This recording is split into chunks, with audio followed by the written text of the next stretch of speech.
Good afternoon. My name is Rafael Madriz. I'm doing a presentation for group therapy, and the topic of my choosing was the group work with gay, lesbian, bisexual, transgender, queer, and questioning clients, and presented by yours truly, Rafael Madriz. So, counseling and psychotherapy, LGBTQ. Youth experience higher levels of psychological distress as opposed to their heterosexual and cisgender peers. There is growing evidence, has proven that these unique stressors lead to psychological distress and mental health inequalities for LGBTQ youth. There is estimated that there is approximately 9 million LGBTQ Americans, and that was in a research or presented by Sue and Sue in 2013. It is in 2011 there was 53% of Americans supported recognizing same-sex marriage in the same manner as traditional marriages, as compared to just 2% supporting this position in 1996. There was also an estimated 3.5% of the American adults identifying themselves as lesbian, gay, or bisexual. Um, even though there appears to be an increase in acceptance of LGBT individuals and their lifestyles, there's a growing number of states that have passed laws allowing same-sex marriages.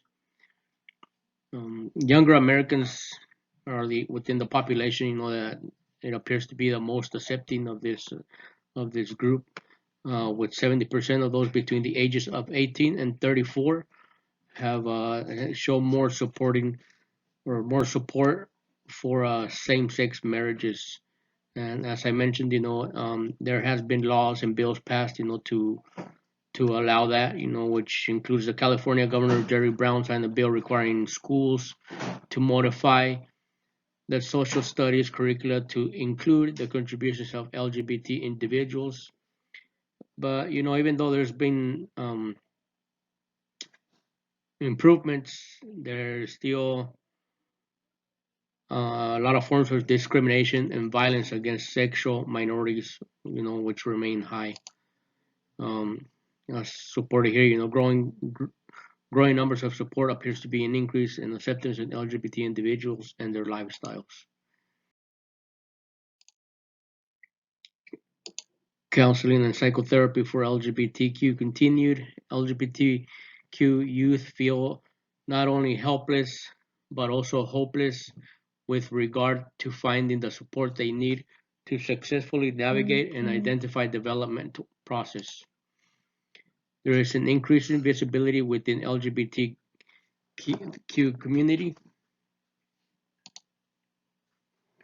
and their general psychological distress, which, as I previously mentioned, although visibility is increasing with the LGBT community, the process for youth to understand and embrace their identity without stress remains difficult due to continued sexual and gender minority discrimination, marginalization, phobia, and historical negative experiences from other LGBTQ4 persons.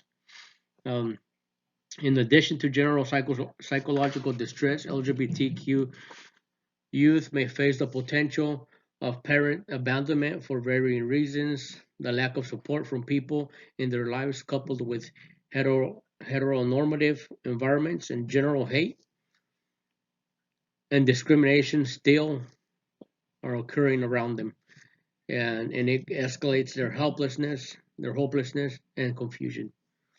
Also, the confusion and despair amongst LGBTQ youth may not know how to access helpful resources or where to go for necessary support. Connecting LGBTQ youth to support and resources is critical for their success, um, especially when they are lacking the support within their immediate environment. So it is crucial that at the time, because especially when they're coming out, a lot of people don't know where to turn to. They're scared. they're afraid, the what they're gonna say, about their parents' beliefs and all that, so they're confused, they're afraid, and they just simply don't know where to go ask for help. And that's where a lot of stresses come into place. Um, and there's also once the LGBT individuals recognize their heterosexual and transgender societal realities, the discovery of being different can be agonizing.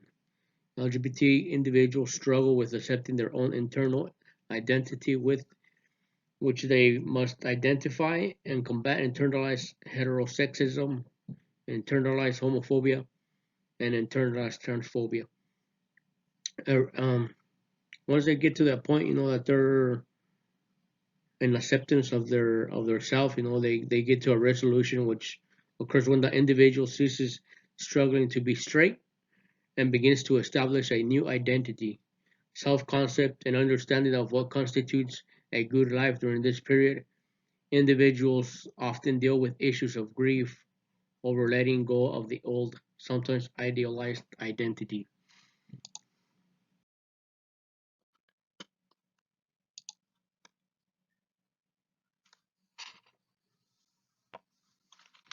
So some of the specific challenges that face, LGBTQ groups or the community, is the coming out, So in coming out, there's a decision to come out as extremely difficult, and it is often influenced by the overwhelming sense of isolation and isolation of how individual feels.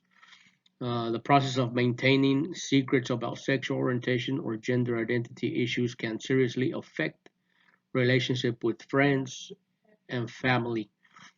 Also, coming out to parents and friends can lead to rejection, anger, and grief. So that's the main reason why a lot of people, are afraid of coming out because they're just afraid of getting thrown out. Not having the support. And which is understandable. I mean, it's a huge deal, a huge part in their lives. And for them to just keep it within and being afraid of showing their emotions, showing their feelings, because of the simple fear of being not being with the people that they love and having the support that they care or the support from people that they love. I'm sorry. I'll just hit this and I'll just continue with the other. So the prejudice and discrimination. About 1/4 of the LGBTQ staff, faculty, and students reported experiencing harassment, with transgender individuals receiving even higher levels of harassment. More than 94% of the LGBTQ adults report hate crime, victimization, perceived discrimination based on sexual orientation, especially among those who keep silent about their experience, increased risk of depression, because they don't know how to act. They don't know how to tell nobody. They don't know how to speak with nobody. They just hold everything within. They fall into this depression mood. Those are some of the mental health issues that being in group might be able to help them out. Misconceptions. A resolution was adopted stating that clients should no longer be told that it is possible to change their sexual orientation and that instead, therapists should provide psychoeducation regarding sexual orientation and assistance to increase family and social support. It is likely that societal stressors such as prejudice and discrimination account for findings that LGBTQ youth report elevated rates of major depression, generalized anxiety disorders, and substance abuse. Also, LGBTQ group adults are at higher risk for substance and alcohol related problems. And this is the group with LGBTQ. Groups can highlight the universality of experience. Groups can provide acceptance and hope for members and member opportunities to learn from each other. So with this, the basic many because of many LGBT individuals experience interpersonal challenges with families of origin and friends during the process of integrating a sexual or gender minority identity. The groups, they help the groups or the groups help the individual, also provide the opportunities for other members to observe and and imitate other members' skills and strategies for integrating sexual and gender identities and disclosing them for or to significant others. So it's like what happens within a group. You get familiar with the group and you're able to group members are able to interact, and once you start interacting, you feel comfortable enough, you get to know how is this person, how is this individual, how did he come out, how did he do it, how was it, how did it affect him, and vice versa. You'll learn from me as well. You'll talk to me about, or I'll talk about how I was able to come out and how I was able to tell people, and how was I able to confront my parents or tell my parents, and that's something that, being in a group like that, it might be able to help somebody else.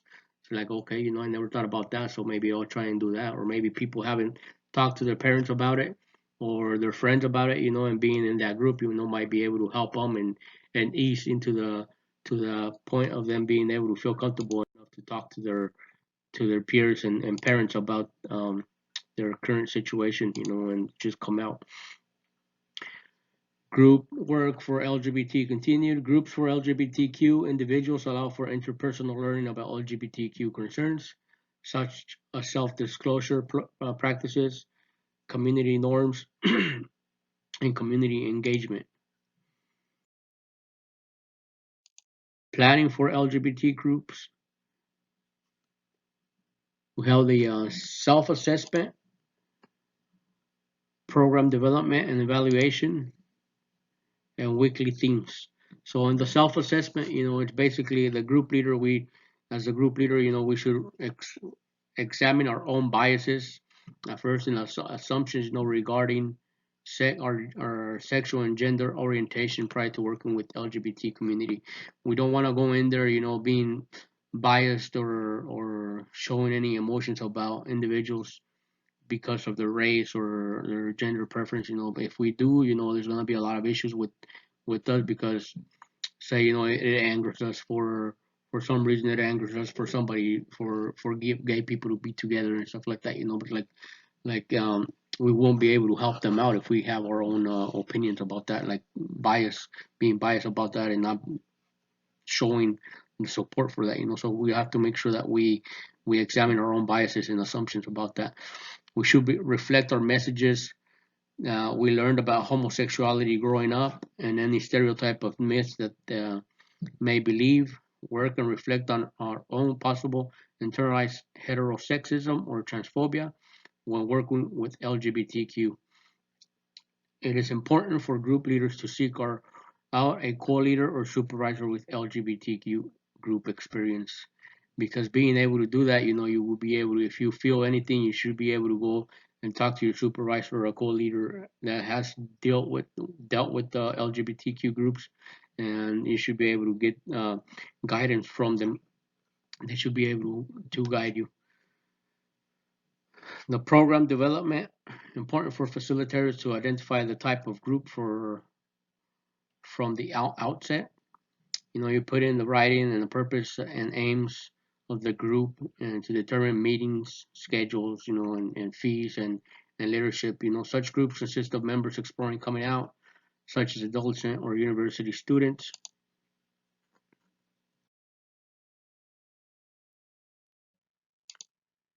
The group therapy continue, good therapy continue. That would be the introduction in the section one. It would be introduction, introduce interventions to.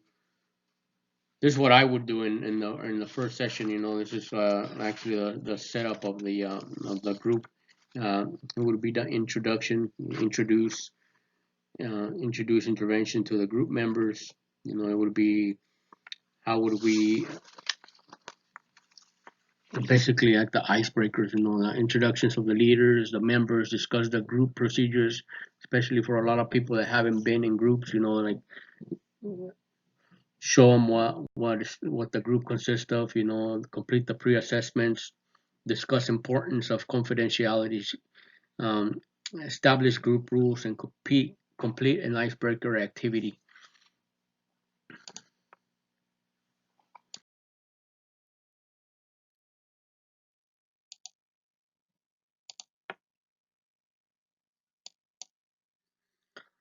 Some of the objectives that we'll be discussing in group one would be group leaders and members will be able to introduce themselves to each other. The group will be able to establish group rules, and like I said, the confidentiality as well, discuss that. Group members will be able to begin the discussion of hopes, role in their own life through an icebreaker activity.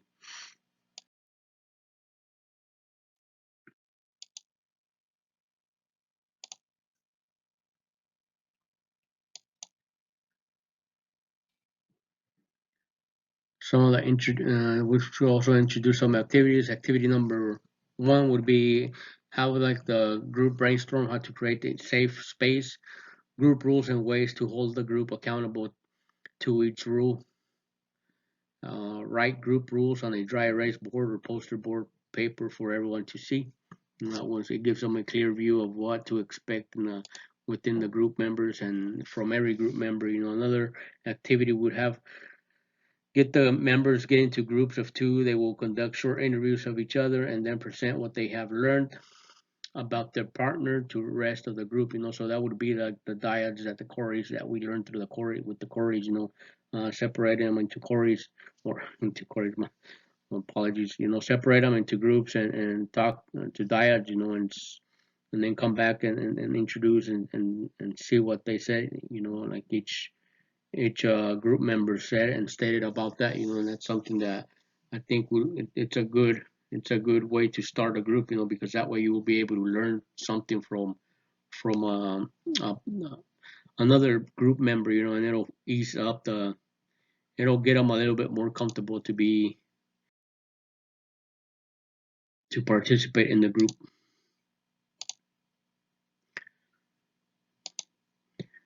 What I learned while I was doing the research on the program, that it was, or not the program but the LGBT, the groups and things that they should focus on. It said that it's mainly like a group meeting once a week, and it varies from like 6 to 8 weeks. The groups. So that's something like in every week you want to have something planned out, and you want to make sure that that you have a plan to make sure that you address each day's treatment plan and stuff like that. So focus on that as well. For group two, second meeting, group members should build comfort with one another and begin to create a sense of universality. Some of the objectives, members will be able to identify and share their hopes for the future. Members will be able to hear different perspectives of hope from other group members. And the group members will be able to identify and discuss their coping skills that they have learned throughout the sessions.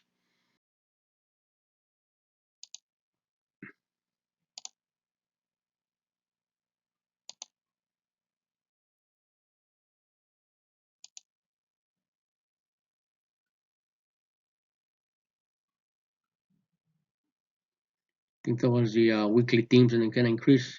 Uh,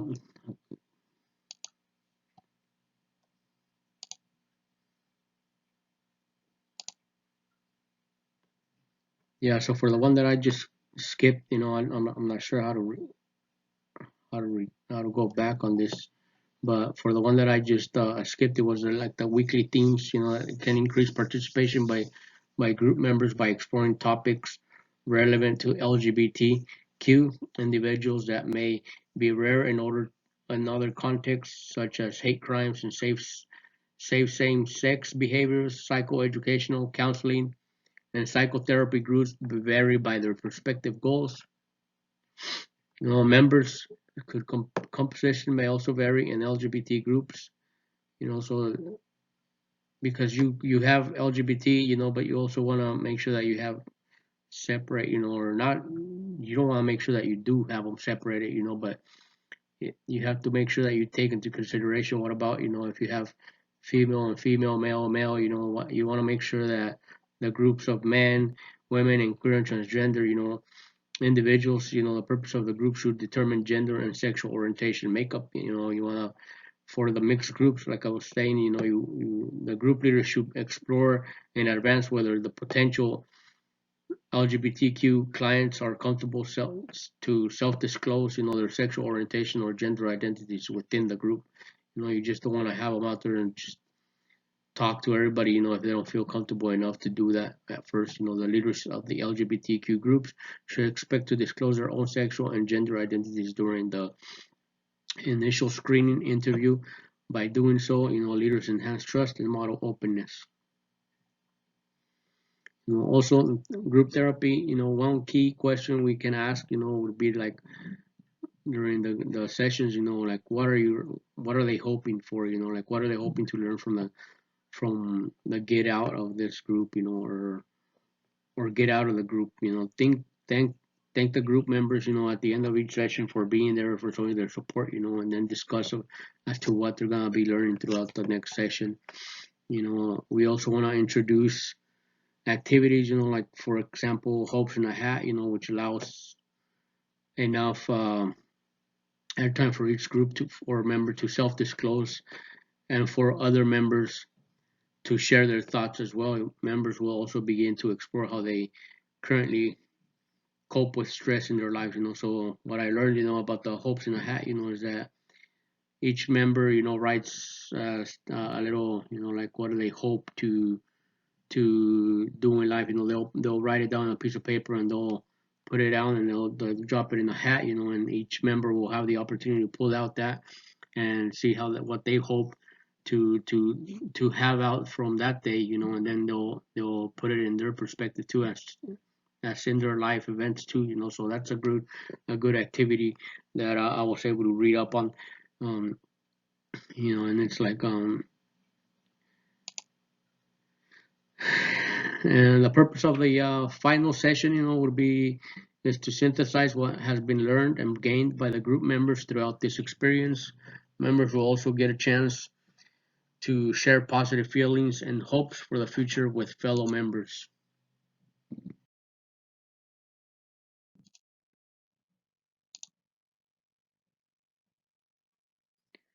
The group members should be able to reflect on their group experience and influence in their lives.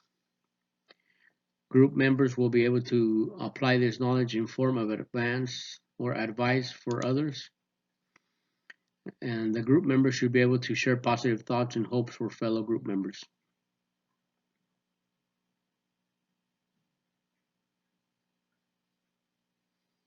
So I just want to go back to the hopes in the hat, a little bit of some of the questions that they might ask, once you're done with that therapy session, would be like what was it like hearing about each other's lives, so that's what, because you explore the hopes, that individual has, and you explore that, so you want to make sure that you ask questions, what kinds of feelings came up for you, and how do you think the ways you cope would influence your life, so those are some of the questions that they might ask.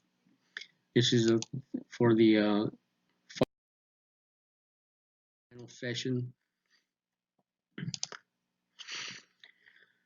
And in summary, though there is an increase of awareness and acceptance towards the LGBTQ community, we still have room for improvement.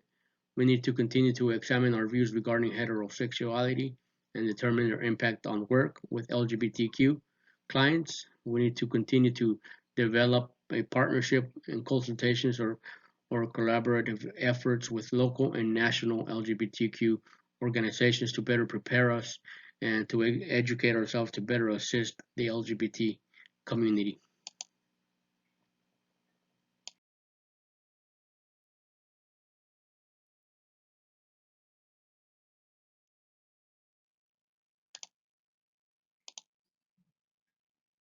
And that's the end of my presentation. I hope I presented it clear and you guys were able to understand what I was talking about. I was extremely nervous, but we'll see. I can't wait for your feedback and go from there. So thank you.